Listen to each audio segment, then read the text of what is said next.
Aquí ya está ya con nosotros el decano. Aquí El decano. como cada martes. Como cada martes. En uno más uno. En uno más uno. Se está dinamizando un poquito la inversión pública en el último mes, en mayo. Bueno, Doctor.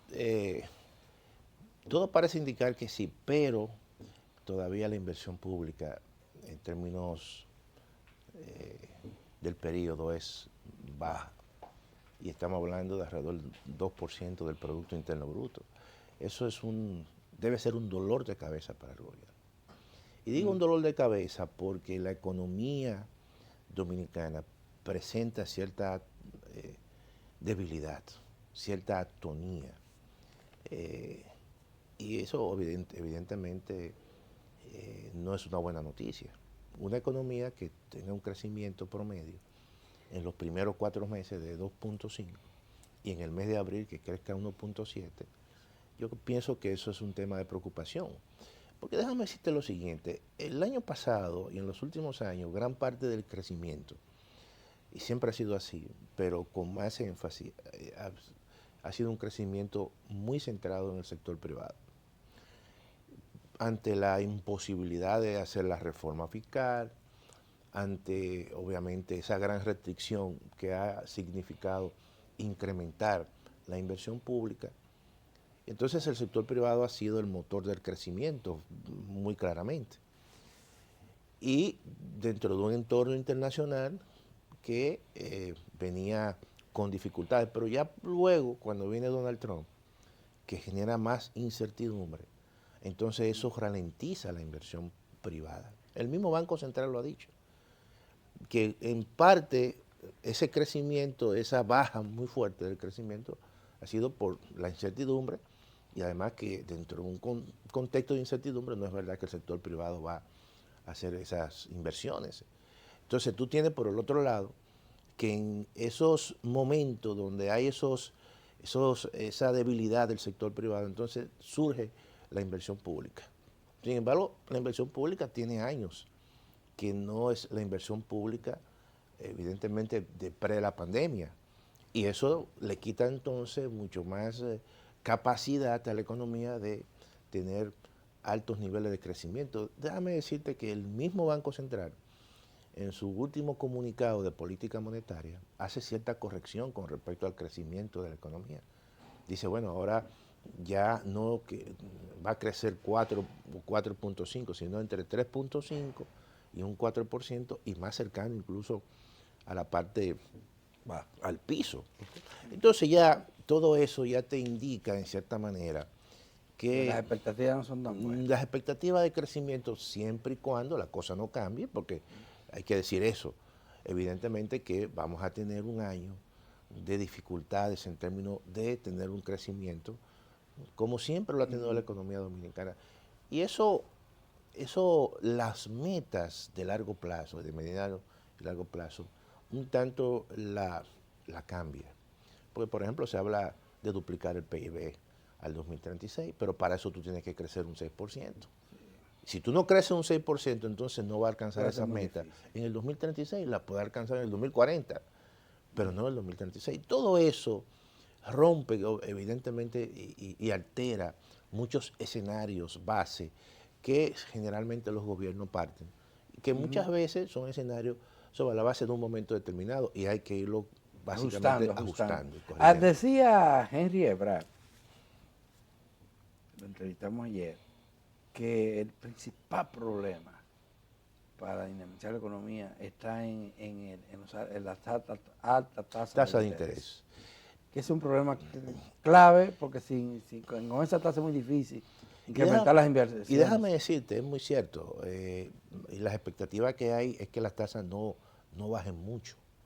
Fíjate que han tenido cierto nivel de reducción, pero muy leve, 0.16, 0.15, es decir, todavía con esos niveles de tasa de interés de un 14, un 15 en muchos casos, es difícil que la inversión privada, que es un componente importante para la inversión privada, pueda, y el crédito privado puede tener un proceso de expansión, que es lo que sustenta en cierta manera. Pero el crédito privado creció mucho el año pasado. El año pasado. Y la rentabilidad Claro. del sector financiero También. supera, Pero duplica pero el año pasado no estaban dando las condiciones a nivel del contexto eran diferentes.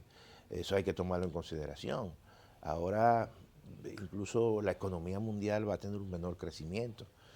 Incluso el Banco Central estima que la inversión extranjera va a ser de $4.700. Yo creo que no, porque también hay que tomar en consideración que los movimientos de capitales generalmente dependen mucho de las condiciones que tengan las economías internas e incluso la economía mundial. Entonces, todos son elementos que de una forma u otra hacen que la economía dominicana pueda tener un crecimiento mucho más bajo que en este caso de lo esperado. Y eso, obviamente, si tomamos en consideración el comportamiento también de la economía norteamericana. La economía norteamericana tuvo una caída en los primeros 3 meses de menos 0.3%. Eso no se reflejó inmediatamente en creación de empleo. Pero si esta incertidumbre que ha provocado esta política del presidente Trump, que han impactado incluso a la misma economía norteamericana, que está haciendo que ya no sea un referente en términos de sus activos refugios, ¿verdad? Ya la gran mayoría de los inversores, los que en vez de adquirir bonos de largo plazo del Tesoro norteamericano, todo lo contrario, está buscando otras opciones. Aquí se decía que con Trump nosotros nos íbamos a beneficiar en vez de perjudicarnos. Y mucha gente aplaudió. Mira, yo acá, creo... y sin embargo, tenemos el tema de los aranceles, tenemos el tema de las remesas. Lo que pasa es que yo creo que la política del presidente Trump y el discurso estuvo muy sustentado en temas migratorios. Y generalmente los temas migratorios, y más en la República Dominicana, genera una situación de mucha pasión por un lado y por otro lado. Y se pensó que eso, como está ocurriendo, iba a ser una oportunidad. Entonces, todo el mundo estaba apostando, una gran parte incluso, gente que uno se sorprendía apostando a la política del presidente Trump. Y de repente no se concentró en los aspectos económicos, de que esa política de reducción de impuestos y que esa reducción de impuestos iban a ser compensadas por los ingresos, por los incrementos de aranceles, eso iba a tener un impacto en la misma economía norteamericana. Incluso grandes empresas de retail en los Estados Unidos le han pedido, o sea, de esas empresas que venden al detallista, le han pedido al presidente Trump que pause el tema de los aranceles. Y en los mismos Estados Unidos, por ejemplo, en los primeros 3 meses, hubo un incremento extraordinario de las importaciones, porque esas empresas adelantaron importaciones, tomando en consideración que si entraba en vigencia en los próximos días el tema de los aranceles, no le va a afectar. Entonces, todos esos son elementos que hasta ahora generan mucha incertidumbre, y a pesar de que ha habido negociaciones, pero no se ve que hay una convicción de creerle al presidente Donald Trump. Mira con China, mira lo que acaba de ocurrir. Se sientan en la mesa de negociación, se habla de un acuerdo y de repente hoy o ayer dice el gobierno chino que no se están cumpliendo los aranceles. El presidente Trump dice que no se puede confiar en las autoridades chinas. Los chinos dicen que al margen de los acuerdos le están imponiendo restricciones en la compra de chips, de semiconductores. Entonces, todo eso hace que lo que se pueda avanzar se vuelva otra vez al punto inicial.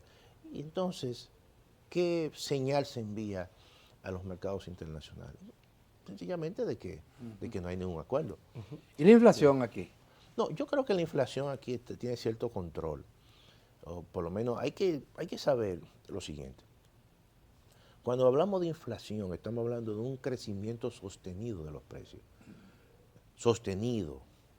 Y eso no está ocurriendo. O sea, sencillamente ha habido cierto nivel de comportamiento. Y yo incluso he estado revisando que es un elemento importante, que me gusta siempre cuando el Banco Central habla de la inflación general.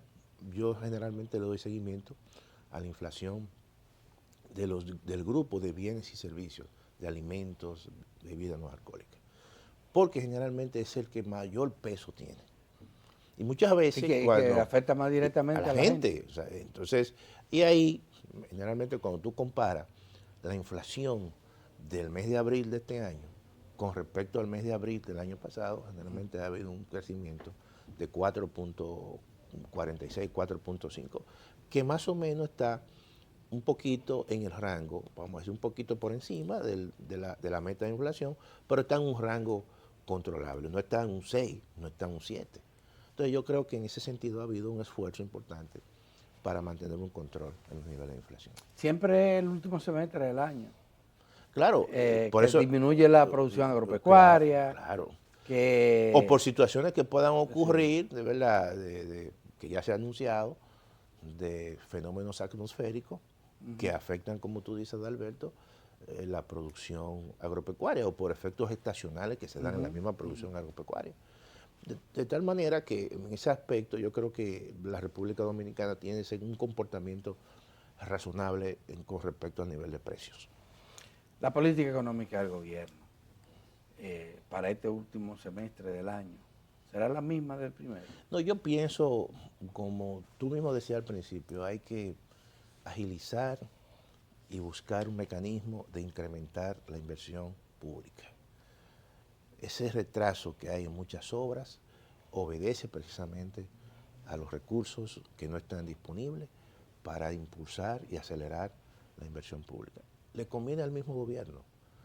Además, en una situación de atonía... Le conviene, pero tiene que tener dinero para invertir. Bueno, hay que hacer los ahorros correspondientes y creo que tendrá que buscar algún mecanismo de recursos. Yo, incluso así pensando en voz alta, tú puedes incluso hasta de manera transitoria solamente dar el 50% de las exenciones fiscales, exceptuando la de los alimentos, de manera transitoria, como un mecanismo de que el gobierno puede generar un proceso de acumulación. No va a pasar nada.